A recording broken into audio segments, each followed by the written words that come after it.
So here we are at the Aqueduct.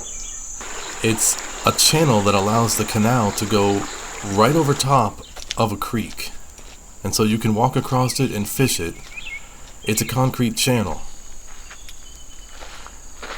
Even though it's one of the strangest places I've ever fished, the technique is still the same. Put free corn in the water, and then put a hook bait.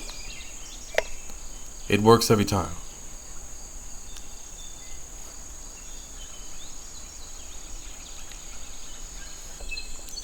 And if you look right here, you can see these bubbles rising up. That's a carp that's feeding right there. And as soon as those bubbles go away, it won't be very long before we catch a carp. Because the carp is no longer sifting through the mud, it's now eating corn. And so that didn't take very long, and there's our fish.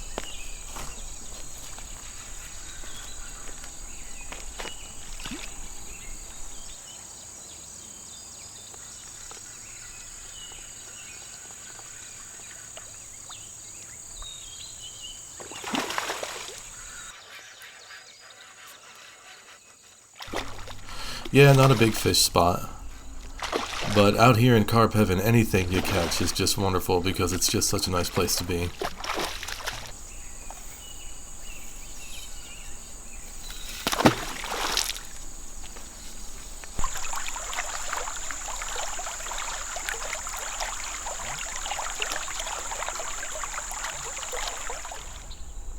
So this aqueduct right here was built in probably 1900, and you can see the creek down below.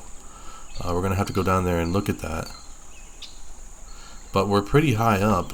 You can see in this next scene that somebody crawled down on this ledge right here to spray paint that, and they risked their life doing that.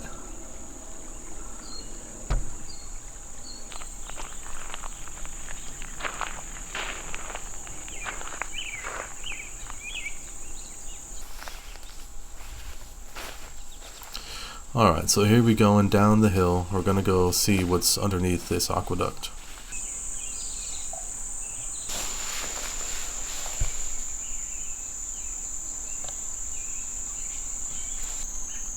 It's so amazing that, even though concrete was a new technology back in 1900, that even after all this time, there's still only one leak where the canal is leaking through the concrete.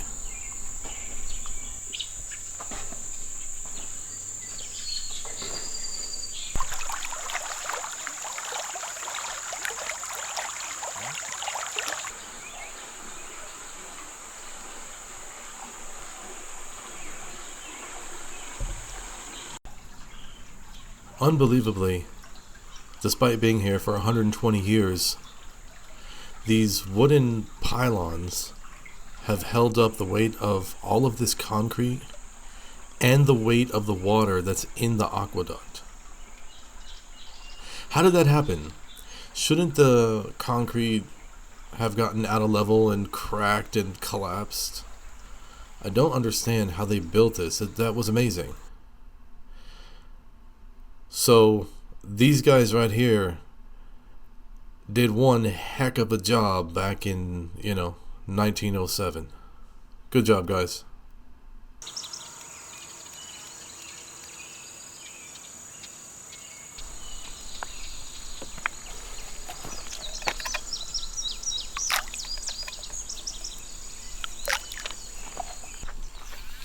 So this is one of those places where you could be out here for almost the entire day and not see one other person out here. I've got the entire place to myself, just 100 some miles, and there's probably a carp every 25, 30 yards.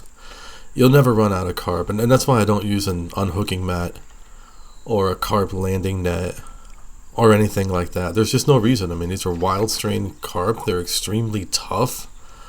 They don't get caught over and over again,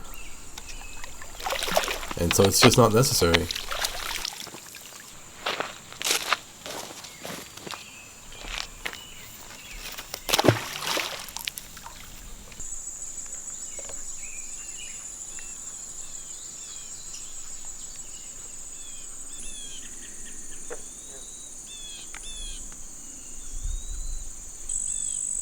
And here you can see why the water is so productive. It's basically frog soup with algae broth from all the fertilizer runoff, But it's a good place. Thanks for watching.